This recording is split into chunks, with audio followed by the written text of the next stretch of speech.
Good morning, this is August March. I'm the news editor at Weekly Alibi. And this morning we're talking to Brian Colón. He's one of the candidates for mayor here in the city of Albuquerque in the upcoming election. Mr. Colón is a member of the Democratic Party. He's had a long history of being involved in politics at various levels of government. And we'd like to find out more about his campaign, and I'm sure you Alibi readers would too. Mr. Colón? Good morning, August. How are you? I'm good. How are you? Fantastic. It's a beautiful morning in Albuquerque. It's great to be here. So tell us a little bit about yourself for the readers of Weekly Alibi who may not be familiar with you and your campaign. Sure. I appreciate the opportunity. Let me just say, I'm a big fan of the Alibi. You do a great service to our community and bringing the news to the people that you won't necessarily find in the daily in this community. And so we're really grateful for your work, and I'm a big fan. Well, thanks. That's nice to hear, and we appreciate that. Absolutely. Absolutely. So let me just tell you, I'm former chair of the Democratic Party. I was the nominee for lieutenant governor about 6 years ago, and I love this community. I love this state, and Albuquerque is the community where I raised my son, who's now 19 years old, and my wonderful bride and I have been married for 21 years, and this is the place where I'll die. Albuquerque is a phenomenal place with incredible history, and most importantly, it's incredible people. For me, this race is really about taking the prior political experience I have and leveraging that with the community experience I have. Because for me, you can't really do politics if you don't do community. Now, you've been involved with several community projects recently as well. What are they? Sure. I'm very humbled to be able to say that we've spent a lot of time over the last 6 years and really the last 15 years working in the community, whether it's when we helped found the board for Popejoy Hall, its school time series, which now serves over 59,000 students a year in Title I programs all over our community. When we started that board, we only had 5,800 kids going to Popejoy Hall. Wow. Now they have almost 60,000 children. It's amazing, August. But so my work there, or my work with the Alumni Association, Go Lobos, I was very pleased to be on that board for 6 or 7 years and serve as president of over 180,000 alum at the University of New Mexico. And then most recently as trustee of the Albuquerque Community Foundation. For me, that public service gives me a real sense of what the incredible texture of our community is, and not just in one part of the community, but our entire community. And that's why I'm inspired to run for mayor. It's really been a great honor to get to know Albuquerque and its people and the beautiful, diverse citizens that live here, work here, and play here. Excellent. So it sounds like community involvement is going to be a keystone for your campaign. And in line with that, I want to ask you some questions that have to do with the Albuquerque community that are also issues. First, let's start talking about urban development in Albuquerque. Obviously a big issue because as the city grows and economic opportunities are created, we face a whole bunch of development issues. The big one right now that people are talking about is, of course, art and public transportation in general.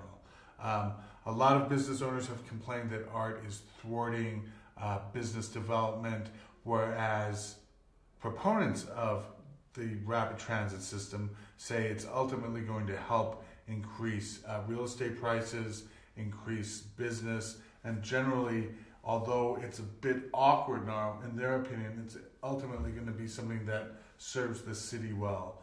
What side of that argument do you fall on? August, I think I've always been a big proponent of public transportation. I was a big fan of the rapid ride system. And generally speaking, I'm always going to fall in the favor of public transit. However, I think what we learned here is, in my opinion, the best thing that's going to come out of art is that hopefully no other elected official will ever undertake a massive project without truly engaging community in a conversation about that project before you roll it out. I think the issue here was there was a lack of engagement in community conversation about the pros and cons of this and getting people to give their input about what they'd like to see in a $120 million project. I practice law in this community. I've been practicing law for about 15 years now, and I represent some of those businesses on Central, and they're on the ropes, and they were not engaged in a substantial conversation before we broke ground on this project. Much less, as you know, not all the funding has been completely secured. Right. Now, I'm told that, by gosh, there's not even a 0% chance that the funding won't come through. But nevertheless, it hasn't been signed. And so I'm very concerned about that. I'm concerned about the long-term feasibility of the project in terms of the revenue streams associated with art.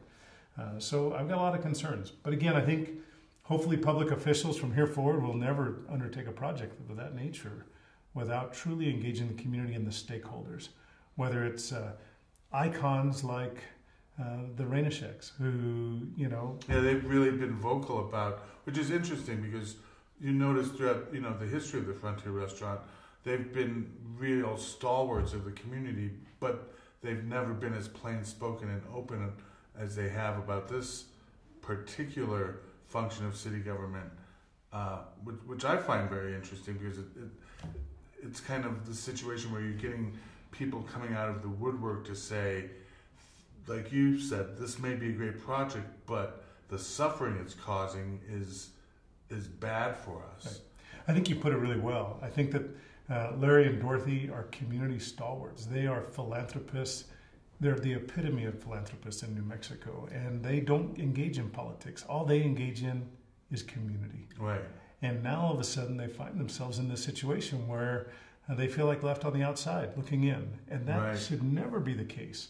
For the smallest of businesses like our Donut Mart on University and Central, or the Frontier Restaurant, which is iconic, neither one of those folks should be left out of the conversation. Unfortunately, I think they feel like they have been. They have been, and I think one of the main things that you touched on is, well, the funding isn't yet secure, and also this project is set to be done by the end of the fall, before the mayor's race is decided, but nonetheless, it's going to fall on Mayor Barry's successor to deal with this. Sure. How are we going to deal with this one way or another? Because it's not even an issue that's in the ken of Mayor Barry. He sees it probably as an end game. I don't know that for sure, but it seems like this is a terminus for him. Whereas for someone like you, it's just the beginning. Sure.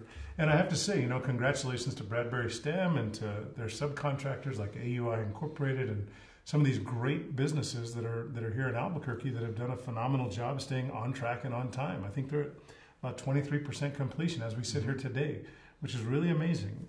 Not without a substantial inconvenience to the community, don't get me wrong, but they certainly are moving forward and on track. And we're going to be in a position where we're going to be cutting the ribbon. And I have to tell you, August, I'm disappointed. I was really my goal, and I thought, as I originally looked at the schedule, that at least I would have an opportunity, should I be given the privilege of serving as mayor, to put some final touches. Because I have to just touch on one other thing that really disturbs me about the art project. Look, we are the only place in America that has, 9 miles of the Mother Road running through it. And for me, one of the things we don't do a good job of in Albuquerque is telling our story, celebrating our success, incredibly telling our story about our history and about our people. And yet again, we have a $120 million project, or 129, depending on how you add it up. And it does very little to celebrate our culture, our people, and our history, especially because it sits on the Mother Road. If you take a look at the charrettes and the drawings for this project, you'll see that the awnings and the platforms, they do very little to tell our story.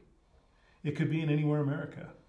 And for me, I was thinking at least that we'd be able to take a deep breath when I take office, and if I'm given the pleasure and the honor to serve as mayor, I'm optimistic that the next day that we're going to take a deep breath, stop the project where it's at, and then let's have a conversation about what we think is working and what isn't, and what do we have in terms of capacity to maybe make some changes. And most of those changes, at least in my opinion, would probably be cosmetic, so that we can use this as another opportunity to celebrate our community and to lift it up and attract tourists and to attract pride for our community. One of the things we loved, at least I loved, about the film industry is I think the intrinsic value of having all the activity we have in Albuquerque with the film production is because it gives us a sense of pride.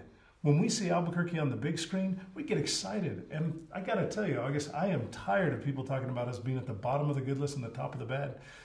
And the one thing I'm going to do as mayor is change that conversation. I am going to celebrate our success. I'm going to tell the story of the incredible people we have in this community, the incredible opportunity and potential we have. And the first time that you can change things is by being able to change the way you talk about things.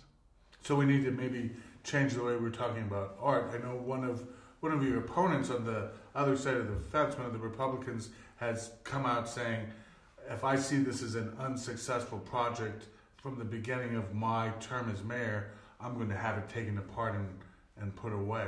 What do you think of that kind of strategy? Well, I think Is it's it something we can just dismantle after $129 million of taxpayer dollars. Yeah, I'm not convinced. yeah. I think what you have to do is you have to have a creative conversation. August, look, to say we're going to rip up and throw away $129 million worth of capital outlay, to me that's insanity. Instead, what you do is what I love doing, and that's setting a table for a conversation. For me, it's about setting a table to have a conversation with the stakeholders about how this project may not have been our first choice, may not have been our best choice, but it's the choice that we made under the leadership of the past administration. Now, how do we go forward from here and make it successful? How do we ensure that we as a community embrace this? Is it talking about the spurs that we're going to put on here to attach this up with the rest of the community?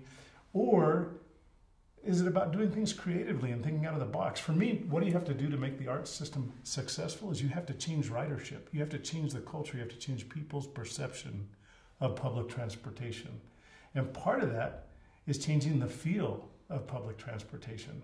So if we have a nice, bright, shiny electric bus system, but we don't change the ridership and we don't change the texture inside the bus of the people that are on it, it's not going to be a success. So one of the ideas I have, and I get this from Popejoy Hall, we have a waiting list for volunteers at Popejoy Hall. Like, you can't walk in tomorrow and say, I want to volunteer, here I am. Well, it's like, great, you get on a waiting list, you get to go through our orientation because it's such a great, popular program. And more importantly, it's because we have a lot of people in this community who are givers. And they want to give their time, they want to give their resources to make this community enjoy its maximum potential. And for me, I want to have a conversation about, can we create some art ambassadors? So take some of these great retirees that we have in our community, August, and have them actually ride the art system as volunteers, but also to facilitate a positive experience for the ridership on the art, so that my wife of 21 years can get on that bus and feel safe, feel comfortable, and feel like she's going to have a pleasurable experience.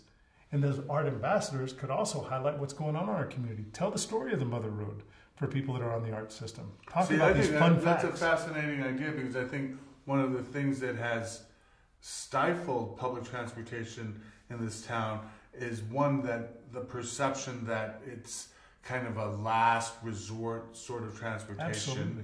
And also that because it's a last resort, it's within this culture, and this is an unfair characterization, I think, but that it's unsafe or unseemly, or that by engaging in transportation, city bus, someone like you or me is going to have to deal with a segment of the population that they're uncomfortable with or unhappy supporting, that sort of thing.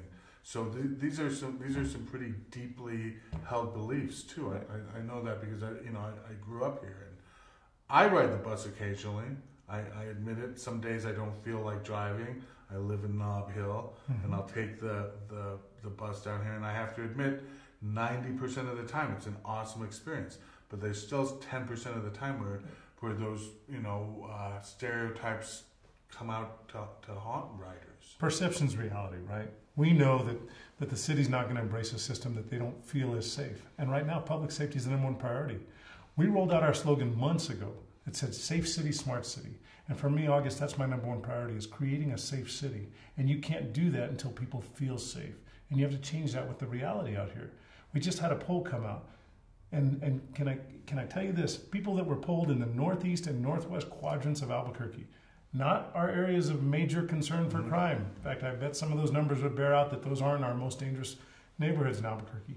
But even those folks, a third of them don't feel safe in their own homes, much less on the public transit system. Now, why do you think that is? I mean, we've seen kind of a couple different sorts of research come out. One that says homelessness is going down in Albuquerque, crime is going down in Albuquerque. But I think that is countered by other people whose personal experience says, no, this is a much more dangerous city than it was. Yeah. No, the homeless problem has become endemic and it's growing. Is that just a perception? Is there a reality behind this? Or is it something we really need to do? Do we really need to work on making this a safer city? The latter, August. There's no question. Look, and in fact, at a public meeting, the chief of police actually came out and said, look, we know what the city's saying in terms of a safer city, and the crime stats are actually down. But we also know that the FBI tracks crime statistics in a way that's different than we do as a community. And we know that we have issues. And look, you and I both know that it used to be 20 years ago, 10 years ago, we used to talk about knowing somebody who was a victim of property crime. Right. We'd know somebody, right? Now it's different. We now know an immediate family member who's a victim of property crime. My wife had her purse stolen while she's pumping gas on the corner of Indian School and University in broad daylight. No, I hear you. I mean, last Memorial Day, my dad's BMW got stolen from in front. It was a holiday. I took my dad's old BMW over here to work, came in for 20 minutes, and someone stole it. They found the car in Monterrey, Mexico. It's unreal. Later. It's unreal. My friend Senator Ortiz y Pino, his wife's 1996 Honda was stolen 2 nights ago. I mean, it is unbelievable. We can't kid ourselves. We're number 1 for auto theft in America on one study, and we're number 2 for auto theft in America. Are these economic problems, or the reason we're seeing this upsurge in property crime is because poverty has grown endemic, because there aren't a lot of economic opportunities for the citizens here? So now you're talking about a really important conversation. It's about poverty. As we know, there are 85,000 kids in APS schools. We also know that more than 2/3 of those kids are born into a situation where they are economically challenged, and that they're in Title I programs or on government assistance programs, just like I was when I was a child. I grew up on every government program you can imagine, August. I mean, whether it was Section 8 housing or whether it was commodities, the blocks of cheese and the powdered milk and the Pell Grants and the student loans. And I'm the first in my family to break my cycle of poverty. When I was 18 years old, I prepared to bury my father, who died at the age of 49. I was an island unto myself in New Mexico. And we want to talk about what motivates me to run. It's because I should have fallen through the cracks. But you didn't. I didn't, because community helped support me. So for me, I always tell my wife and my son, I always say, I've got a debt of gratitude to the community that I could never repay. But by gosh, I'm going to die trying. How do we imbue citizens who have fallen through the cracks with that same kind of optimism and motivation that got you? Well, part of it is telling our story. Part of it is telling our story and talking about how philanthropic our community is, and making sure that, again, it's about setting the right table so that you have all the stakeholders there so we can provide as tough a safety net as we possibly can. Now, you brought up what causes this property crime, and I don't want to get too far off topic on that question because it's an important one. So number 1 is poverty, but number 2, we've got to talk about the behavioral health issues in this community. Okay, we do not have the services that we need in this community to support people who are either addicted to alcohol or even more importantly, addicted to drugs. This was one of the issues I brought up in my editorial that I wanted to ask mayoral candidates about. Thank you. Was not necessarily the fact that homelessness has or hasn't grown worse, but that behavioral health opportunities and treatment opportunities for the marginalized just practically don't exist right now. Forget the practically part. Just drop the word practically. They don't exist. They do not exist. When I talk to law enforcement officers and they've got somebody who they have to pick up, and in the old days we'd have places for behavioral health centers where people could be taken by the officers to level off and get treatment that they need, right? They need to get treatment. And if we don't have treatment programs, we're going to continue to have Albuquerque's 147 worst repeat offenders. We have to hold people accountable, but we also have to provide services to get them out of that cycle. And for me, that's going to be an important conversation that we have. This community spoke very clearly when it said we are willing to pay more taxes in order to have behavioral health services. But yet that still hasn't materialized. But yet, while there are a lot of elected officials sitting around that table talking about deployment and how it's going to be deployed, the roof's on fire. Bring the fire truck, man. We've got to get some behavioral health services deployed in this community that is going to have a real impact on people that are homeless, on people who are repeat offenders, drug addicts, and alcohol addicts. We have to do a better job. And part of that is collaborating. Part of that is making sure the right people are sitting at that table to come up with some creative solutions. And that is the underlying issue as it relates to property crime. My car in my driveway didn't get broken into because they thought that the suit jacket in the back seat was really worth a lot of money. They did it because they were probably strung out on drugs. Sure. And they were taking whatever they could find in my vehicle so they could get $1 or $2 from the pawn shop. Right. I That's hear what you. it's about. And I'm in agreement with it. And I think that's very important that you mentioned that, because I think once we start tackling problems like mental health and education, then hopefully the other pieces up the line start falling in place, and we really start building the community. And now you've rolled out my platform, August, which is perfect. I appreciate it, because what we talk about is creating a safe city and a smart city. So public safety is my number one priority. And then I have two other priorities: economic development, which is about job creation, and education. And frankly, far too long, the mayors have taken a hall pass on education. They say, it's not my sandbox. Sure. Go talk to your superintendent. Go talk to your school board members. How is that going to change with you? Well, we've talked about creating a CEO position for the city, a chief education officer, to say, look, I have not maybe a statutory authority to do this job, but I have a moral obligation to those 90,000 students in Albuquerque that rely on the education system to engage in a deep conversation about what we can do better, about how our platform is failing us. And again, bringing this community and its stakeholders to the table to have a substantial conversation. The mayor has two big jobs that I think are easy to do, and she or he can do them very, very effectively if they reach out. And number one, it's being a great ambassador for the city. I want to be the city's number one cheerleader. I think there are great and phenomenal things happening here, whether it's in the healthcare sector or whether it's in the ingenuity sector. We've got great entrepreneurs in so many sectors. We've got two of the women in America and in the world are doing cutting edge research as it relates to cancer work. You've got Dr. Barbara McEnany and you've got Dr. Cheryl Willman, two superstars who we rarely celebrate as a community, but they are two of the best cancer research leaders in the country. We've got one of the only comprehensive cancer centers in America right here in Albuquerque. How often do we tell that story? How often do we celebrate that success? And for me, again, it gets back to how we talk about our community provides perception. Perception, if it's positive, produces investment. And right. That's what it takes for economic development. And we're going to have that conversation about being involved in education. Is the current platform working for our students? And if it's not, then by gosh, I have to be that ambassador and I have to be the convener of that conversation to bring this community together and lift it up. My wife's been in education for 14 years in Albuquerque. And she'll tell you, and she's a civil engineer with a master's in math. She's brilliant. But she decided long ago that she could make a difference if she'd go to work every day in the International District to teach at Van Buren Middle School to try and help break that cycle of poverty, to change those lives. And she will tell you that after 14 years, she sees a lot of tweaking around the edges, but not a lot of change agent conversations. So for me, it's about having those change agents at the table to say, look, I know we've always done it this way, but is that the right way? Right. And we're going to have those uncomfortable conversations. But that's going to foment change. Absolutely it is. Absolutely it is. And for me, that's the job of the mayor. That's the job of the mayor. We've got to be an ambassador and we've got to be a convener. And we've got great things in this community to celebrate. I've been a supporter of Innovate ABQ. I've been a supporter of really not just talking about the homelessness issue, but actually trying to roll out some programs that are going to impact it.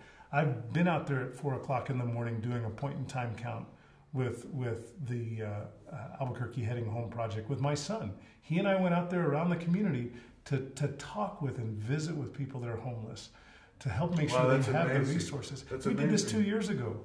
It's not because I'm running for mayor, because 2 years ago I had told you I'd never run for mayor. But that's part of your community involvement. I try and do the same thing, and as someone who grew up in Albuquerque, I read the statistics that say, well, homelessness has dropped in the city of Albuquerque. But like in my neighborhood, and I'm someone who walks a lot. I'll walk from Nob Hill all the way up to San Mateo, just to, all through Ridgecrest over to the base. And personally, I've noticed a much more kind of concentrated population of people who seem on the edge, who seem on the fringe, desperate, homeless, living, whether they're actually homeless or not. Living out of a RV in the Walmart parking lot seems like that's a thing now. Right. And, the people that are gathered at the bus stops between, I want to say Girard and San Mateo, seems to me like in the past 10 years, it has grown substantially. And August, I could talk for half an hour about this because it's very personal. Look, I can tell you, Sonia and my friends that helped make sure I had a couch to sleep on. I mean, there are plenty of homeless that we see on the streets in Albuquerque, but there are plenty of folks in Albuquerque who are near homeless that don't have shelter security. And they're not even working. They're not on the rolls. They're not working poor. They're just trying to make it and day just to keep day. a roof over their head. Sure. And so for me, I have this hashtag that I use for some of my social media, and it says slow to say no. Because every time we come up with a creative conversation about how we can work on home security and addressing shelter security for the marginal in our community, people are, oh, no, not in my community, not in my neighborhood. You know, whether it's the tiny home project or whether it's a different project. For me, we got to be slow to say no. I worked and helped support the Metropolitan Homelessness Project, which was the preceding organization to Albuquerque Heading Home. So this issue isn't for me today. This issue is an issue that I've cared about for the last 10 or 15 years because, you know, it's part of my story. It is part of my story. And far too often we pretend it's those folks. But it's really us. It's us. It's us. Mental health is a huge issue. Making sure that we provide the services necessary for those folks to break the cycle of poverty and to end up. Yeah, that's a huge thing. I agree with you. We just have to. We just have to. So for me, I'm not willing to take a walk on it. I appreciate everything that the mayor's done on the issue, and frankly, and you know, criticize me if you will. I try and be a good team player, but I will say that, frankly, folks on my team, good Democrats out there, we talk a lot about addressing the issue of homelessness. But I give the people who are surrounding this mayor some credit for actually trying to do some things, to roll out some new creative programs. And I don't agree with all of them, but I can certainly say I agree with the idea that let's try some new things. Let's be innovative. Let's get these folks. Look, the implications are very broad for the issue of homelessness in Albuquerque. When I'm trying to help build local businesses to hire just one more person, when I'm walking in across the street and I'm over there at Dual Microbrew saying, how can I help you, hire just one more person for your bar? How can I help make this the microbrew capital of the world, like we are already the MMA capital of the world? All these great things going on. Yeah. Again, that we don't tell our story. We don't talk about that. Right. But we got to do it. This could be the entrepreneurial capital of the world. And I'm telling you, it's going to happen. We are so close to tipping that when I'm flying around the country talking to CEOs of Fortune 500 companies, being Albuquerque's #1 ambassador, I'm going to say, you better get to Albuquerque now while you can afford to, because you give us another couple of years, we're going to tip and you won't be able to afford to come to Albuquerque. We've got a great community with an incredible culture, incredible history, and amazing people. And you better get there now. Awesome. And I can't wait to tell that story as our #1 ambassador. And let me just throw one more thing out there. Okay. And I didn't know when I was going to roll this out, but I'm going to do it with you because I'm a fan of the paper, and I think that the community that reads this newspaper is passionate about Albuquerque. I'd agree with that. Right? I mean, we're the ones that look through the best possible lens we can find. We're honest about the issues we have to address, but we also love this community with every fiber of our body, and that's why I'm running for mayor. But I'll tell you, about 7 or 8 months ago, I think it was probably 8 months ago, maybe slightly longer, I decided that I thought when those folks came together and said, look, we think we know what you're doing. I said, really? Politically, we think we know what you're doing. Wow. So I'm starting to puff up a little bit because I think I know where they're going. I said, well, yeah, we think you're going to run for lieutenant governor again. And of course, I get an even better posture, right? Right. Oh, these guys, they know what I'm going to do. They want to help me, and they're here to tell me they want to support me to run for lieutenant governor. And they said, well, we think, we asked you to dinner tonight because we think that that's a horrible idea. Well, of course, then I went into my hunchback of Notre Dame position and slouched back down. And I thought, my goodness, you asked me to dinner to tell me you think I got a horrible idea. I want to serve the state. They said, we think that we've watched you for the last 6 years, and you have taken a deep dive into this community in a very spectacular way. You've taken a deep dive in the community that brings together Democrats, Republicans, independents, libertarians, raza unida party, because all you care about is taking everything that you can do with every fiber of your body and helping this community reach its maximum potential. That's the perfect resume for a mayor. And we want you to run for mayor. So I thought, I've never thought about running for mayor, but maybe this is true. And so I'll tell you what I did right after that. I actually went undercover and decided that for a month or two that I'd be an Uber driver. Oh, really? Wow. Because I wanted to get an unfiltered look into that was like something Harry Kinney did. Remember it is that? what Harry Kinney did. But he did it after he served, right? Yeah, right. He was the taxi driver after he served. Yeah. What a great guy. But what I wanted to do, I had a very particular purpose, August. What I wanted to do was to really kind of engage people in a conversation about what their perception was of our beautiful city. And so every night I'd go out and I would drive for Uber. It drove my wife crazy. She was very concerned about my safety. I wasn't as concerned.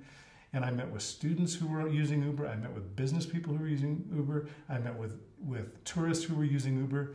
And I got this now a few people recognized me, which, I took them out of the sample.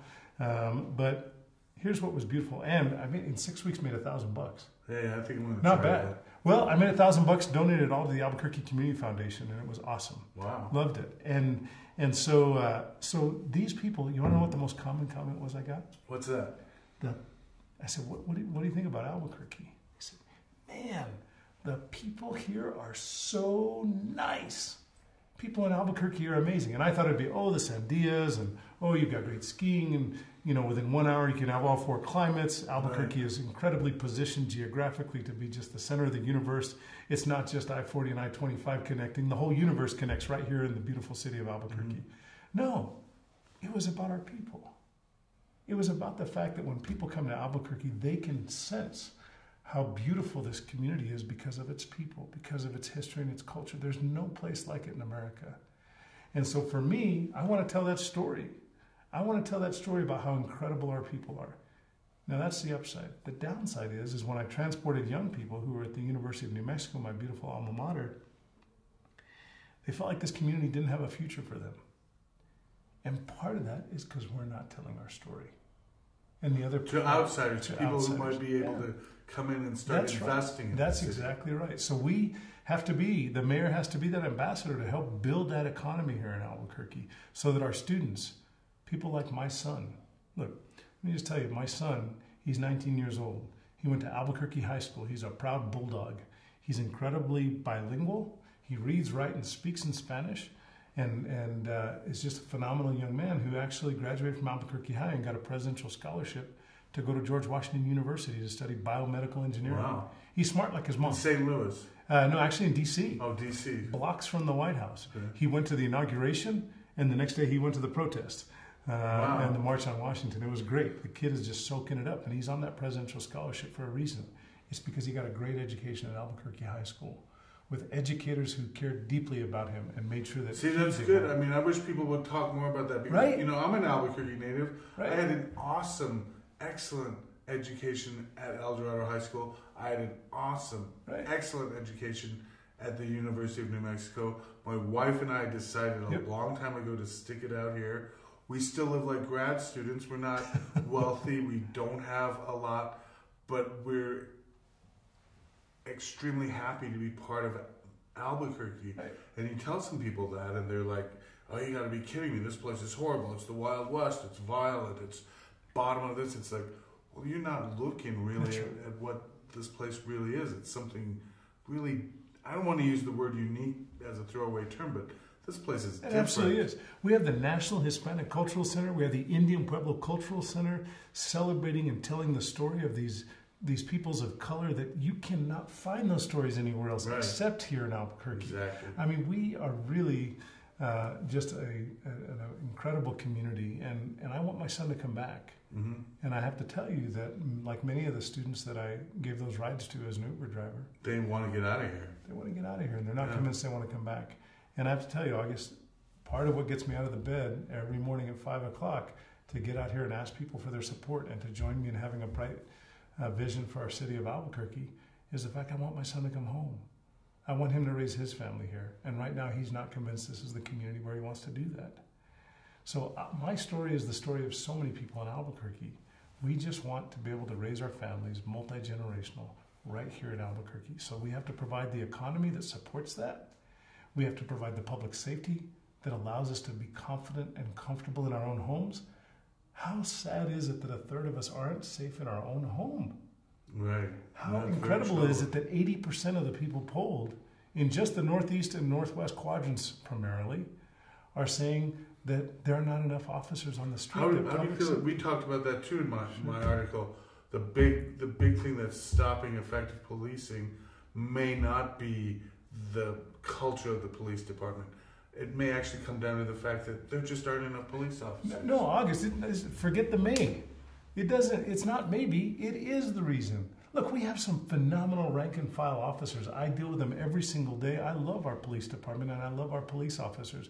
But there's a disconnect. And there's a disconnect because there's a lack of resources. We have 800 some odd women and men on the street of Albuquerque. There's no study that says that we should have less than 1,100.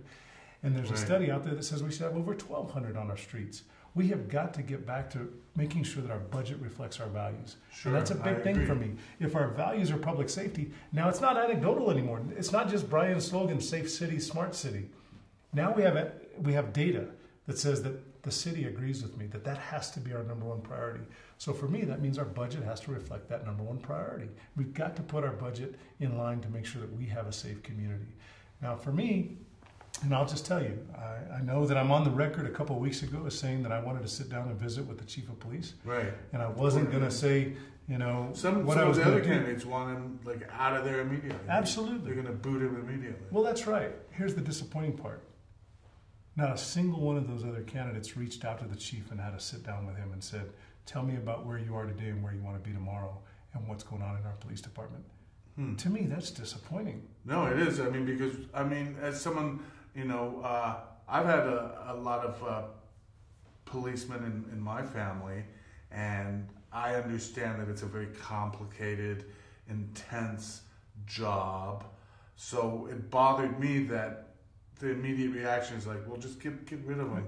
You know, chop some heads at the top and everything will fall into place. But it can't be that simple. It's not that simple because until you put resources behind our police department, they can't get their job done.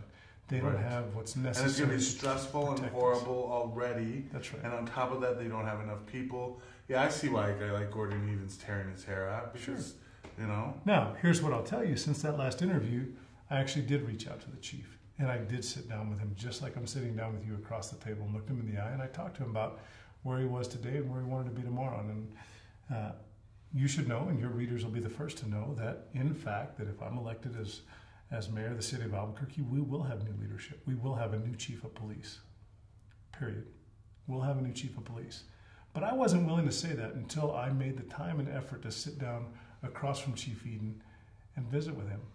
That's the professional courtesy we all deserve. Sure, plus it shows that you have a deeper sort of ability to analyze and bring to the table a much more kind of intensive, like you said, community oriented. You have questions to ask. That's right. You have questions that you want to answer, not just on your agenda, but on behalf of the citizens of the city. That's exactly right. For me, it's about thoughtful, common sense leadership.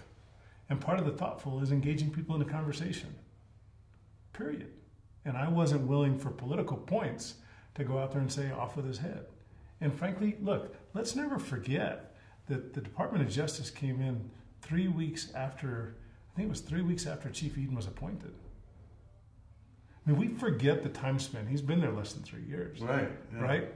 And we don't even talk about really what happened under his predecessor, Exactly. Schultz. We have not. We have not even... And now for me, it's about looking forward. But I just think that sometimes we forget the context. It skews our perception of what actually, who's been at the helm for how long. Right. Now, like I said, I'm not wavering. There'll be new leadership. And frankly, we're going to evaluate every person who's doing a job in city government at that level to make sure that they are ready to engage this community and making sure that we're meeting or exceeding expectations. And they're going to be involved in the community. If I'm anything, I'm community-based. You know, it's just like for me, if I had been mayor of the city of Albuquerque a few years ago when DOJ came in and started having these conversations about community-based policing, I'd have had a press conference the next day and said, look, we're going to do community-based policing, not because the Department of Justice or the CASA says we have to do it, but because it's the right thing to do. It's the way we used to police in Albuquerque. Sure. And it's the right way to police. And the women and men of our department want to police that way. They just need the leadership to stand tall and say, yes, this is what we're going to do. Unfortunately, I haven't seen that kind of leadership from the 11th floor. And I'm going to be different. You know, it's just like the city council meetings or the art project, to kind of go full circle, right?